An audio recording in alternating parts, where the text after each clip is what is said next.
अस्सलामुअलैकुम। Welcome back to दास्तान डर। कैसे हैं आप सब लोग? उम्मीद करती हूँ सब खैरियत से होंगे। पुरानी वीडियो पे आपके व्यूज़ बहुत अच्छे थे, उसके लिए बहुत बहुत शुक्रिया। मज़ीद वीडियोस देखने के लिए मेरे चैनल को सब्सक्राइब कर दीजिए।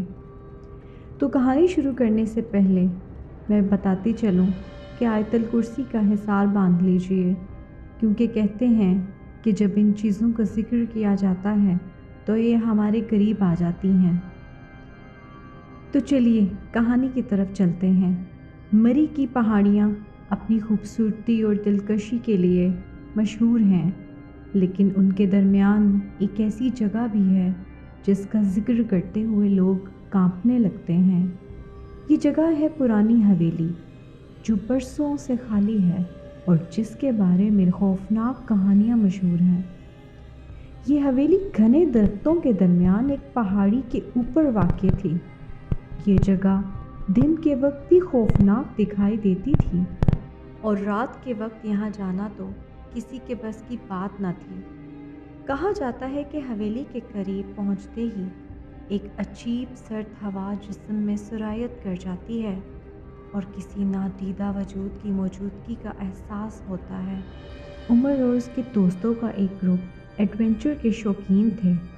वो अक्सर मुहिम जोई के लिए नई जगह तलाश करते। एक दिन उन्होंने मरी के उस पुराने भूत बंगले के बारे में सुना। दोस्तों ने फैसला किया कि वो इस जगह जाएंगे और देखेंगे कि ये कहानियाँ कितनी सच हैं। उमर, दानिश, अली और फातिमा एक रात अपनी गाड़ी में उस बंगले के करीब पहुँचे। उनके हाथों में टॉर्च थी और उनके चेहरों पर तजस्सुस के साथ साथ खौफ के आसार भी थे। जैसे ही वो हवेली के करीब पहुँचे, सर्द हवा के झोंके उनके जिस्मों से टकराने लगे। हवेली के दरवाजे पर बड़ा सा ताला था, लेकिन हैरत की बात ये थी कि दरवाज़ा खुद ब खुद खुल गया। अंदर दाखिल होते ही एक अजीब सी बू उनके नथनों से टकराई। दीवारों पर पुरानी पेंटिंग्स थीं जिन पर धूल जमी हुई थी और फर्श पर जगह जगह दरारें थीं। दानिश ने मजाक में कहा, यहाँ तो कोई भूत नज़र नहीं आ रहा, सब कहानियाँ झूठ हैं। लेकिन अचानक एक कमरे से अजीब सी सरगोशियों की आवाज़ सुनाई दी। सबके कदम रुक गए। वो आवाज़ के पीछे कमरे में गए। कमरे के अंदर एक पुरानी झूलने वाली कुर्सी हिल रही थी, हालांकि वहाँ कोई नहीं था। अली ने हिम्मत करके कुर्सी को छुआ, लेकिन जैसे ही उसने कुर्सी को हाथ लगाया, एक जोरदार चीख की आवाज़ पूरे बंगले में गूंजी। सबके दिल दहल गए। उमर ने कहा, यहाँ कुछ गलत है, हमें यहाँ से वापस चलना चाहिए। लेकिन दानिश ने इसरार किया कि वो अभी मज़ीद देखना चाहता है। एक और कमरे में दाखिल होते ही दीवार पर खून से लिखी हुई इबारत दिखाई दी, यहाँ से वापस चले जाओ वरना तुम्हें इसका खमियाजा भुगतना होगा। हवेली के कमरे में दीवार पर खून से लिखी तहरीर ने सबके औसान खता कर दिए थे। दानिश, जो मजाक करने का आदी था, पहली बार खामोश दिखाई दिया। अली की टॉर्च की रोशनी लरजने लगी, जैसे इसके हाथ कांप रहे हों। फातिमा की नज़रें दीवार पर जम गईं। उमर ने कदम पीछे हटाते हुए कहा, यह मजाक नहीं है, यहाँ कुछ न कुछ वाकई गलत है। दानिश, जो अब तक ग्रुप का सबसे बहादुर समझा जाता था, बज़ाहिर खुद भी घबराया हुआ था, लेकिन अपनी अना के हाथों मजबूर होकर बोला, ये सब कोई ड्रामा हो सकता है, शायद किसी ने हमें डराने के लिए ये सब किया हो। चलो आगे बढ़ते हैं। कमरे के एक कोने में एक पुरानी सी अलमारी रखी हुई थी। अली ने हिचकिचाते हुए इस अलमारी को खोला। जैसे ही इसने दरवाज़ा खोला, अलमारी के अंदर से एक छोटे बच्चे की हंसी की आवाज़ गूंजी, लेकिन वहाँ कोई नहीं था। अलमारी खाली थी। फातिमा ने कांपती हुई आवाज़ में कहा, ये मुमकिन नहीं, ये आवाज़ कहाँ से आ रही थी? उमर ने कहा, हमें यहाँ मज़ीद रुकना नहीं चाहिए, ये जगह हमारे लिए नहीं है। लेकिन दानिश ने उन सब को चैलेंज करते हुए कहा, ہم یہاں تک آئے ہیں، اب واپس جانا بزدلی ہوگی۔ گروپ نے حویلی کے ایک اور حصے کا جائزہ لینا شروع کیا۔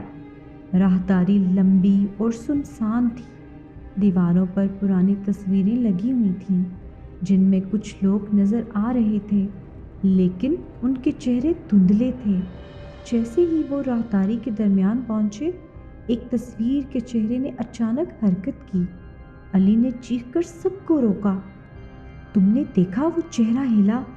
دانش نے مذاق اڑاتے ہوئے کہا، یہ تمہارا وہم ہوگا، تصویریں حرکت نہیں کرتیں۔ لیکن جب وہ تصویر کے قریب گئے تو تصویر میں موجود چہرہ ان کی طرف گھور رہا تھا۔ اچانک تصویر کے شیشے میں درار پڑی اور اس سے خون رسنے لگا۔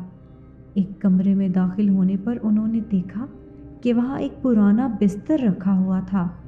بستر ہل رہا تھا جیسے کوئی اس پر لیٹا ہو، لیکن کمرہ خالی تھا۔ فاطمہ نے کانپتی ہوئی آواز میں کہا، ہم کیوں یہاں آئے ہیں؟ یہ جگہ ہمارے لیے نہیں ہے۔ عمر نے دروازے کی طرف دیکھا اور بولا، ہم فوراً واپس چلتے ہیں۔ جیسے ہی وہ دروازے کے قریب پہنچے، دروازہ خود بخود بند ہو گیا۔ انہیں لگا جیسے کوئی انہیں اندر قید کرنا چاہتا ہو۔ کمرے کے ایک کونے میں ایک پرانی ڈائری پڑی ہوئی تھی۔ فاطمہ نے جھجکتے ہوئے اسے اٹھایا۔ جیسے ہی اس نے ڈائری کھولی، اس میں خون کے دھبے تھے اور اس پر لکھا تھا، یہاں جو بھی آیا اس نے واپس جانے کی کوشش کی، لیکن وہ کبھی جا نہ سکا۔ گروپ کو اب احساس ہونے لگا کہ یہ حویلی واقعی آسیب زدہ ہے۔ عمر نے کہا، یہ جگہ کسی بھوت یا روح کے قبضے میں ہے، ہمیں یہاں سے نکلنے کا راستہ ڈھونڈنا ہوگا۔ جیسے ہی وہ باہر نکلنے کے لیے سیڑھیوں کی طرف بڑھے، سیڑھیاں خود بخود غائب ہونے لگیں اور ایک زوردار قہقہے کی آواز حویلی میں گونجنے لگی۔ سیڑھیاں غائب ہونے کے بعد گروپ شدید خوف میں مبتلا ہو گیا۔ ہر ایک کے دل میں ایک ہی سوال تھا، یہ سب کیا ہو رہا ہے اور ہم یہاں سے کیسے نکلیں گے؟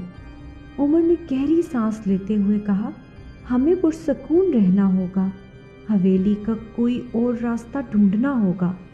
دانش نے اپنی ٹارچ روشن کی اور اندھیرے میں ایک اور دروازے کی طرف اشارہ کیا، یہ دیکھو شاید یہ باہر جانے کا راستہ ہو۔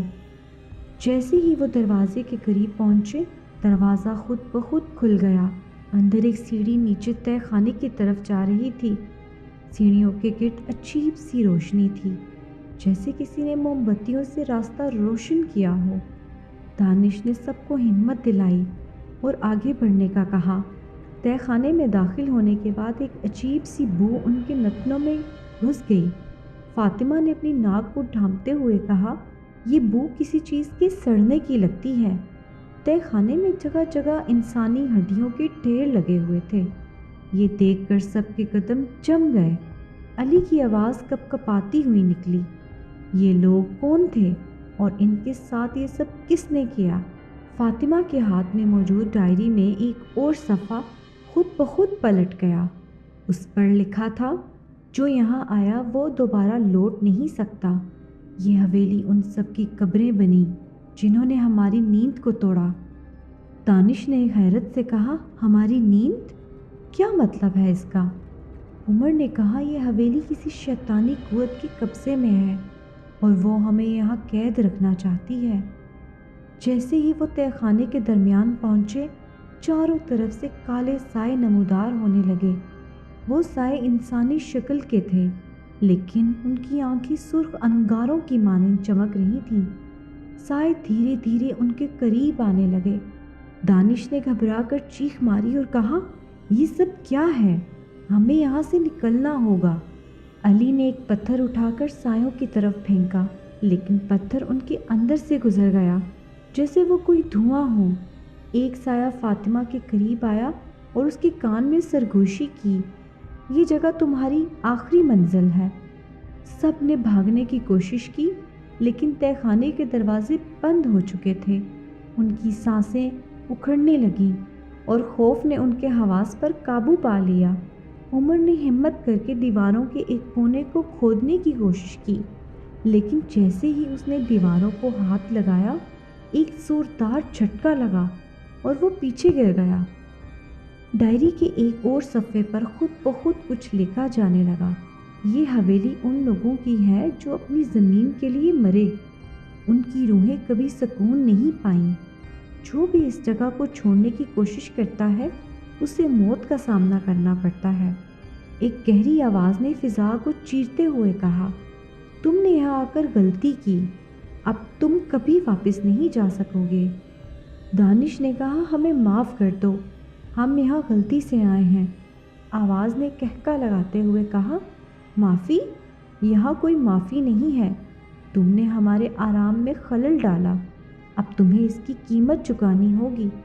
फातिमा, जो सबसे ज़्यादा खौफज़दा थी, अचानक बोली, शायद हमें इन रूहों की कहानी मुकम्मल करनी होगी। इनकी मदद करके हम यहाँ से निकल सकते हैं। उमर ने कहा, लेकिन हम कैसे इनकी मदद करेंगे? डायरी में एक और सफ़ा खुला जिसमें लिखा था, हमारी कहानी जानना चाहते हो तो वो कमरा तलाश करो जहाँ खून बहाया गया। ग्रुप ने तय खाने से निकलने का एक और रास्ता तलाश किया और एक कमरे तक पहुँचे जहाँ फर्श पर खून के धब्बे थे। कमरे में एक पुरानी मेज़ पर एक खंजर पड़ा था। खंजर को छूते ही सबको एक साथ वो लम्हा नज़र आया जब हवेली के असल मालिक को बेदर्दी से कत्ल किया गया था। उमर ने कहा, हमें इस खंजर को वापस उस जगह दफनाना होगा जहाँ ये कत्ल हुआ। यही इन रूहों को सुकून दे सकता है। सब ने हिम्मत करके खंजर को हवेली के बागीचे में ले जाकर दफनाया।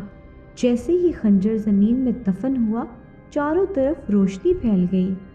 हवेली के दरवाजे खुद ब खुद खुल गए, साए गायब हो गए और वो खौफनाक आवाज़ दोबारा सुनाई न दी। उमर और उसके दोस्त जिंदा तो बच गए, लेकिन वो रात हमेशा उनकी यादों का हिस्सा बन गई। वो जान गए थे कि कुछ जगहें ऐसी हैं जहाँ मुदाखलत नहीं करनी चाहिए। मरी की इस पुरानी हवेली का जिक्र उन्होंने कभी किसी से नहीं किया, लेकिन उनके दिलों में खौफ का साया हमेशा के लिए रह गया। तो कैसी लगी आपको हमारी कहानी? कमेंट्स में ज़रूर बताइएगा। अगली कहानी तक के लिए अल्लाह हाफ़िज़।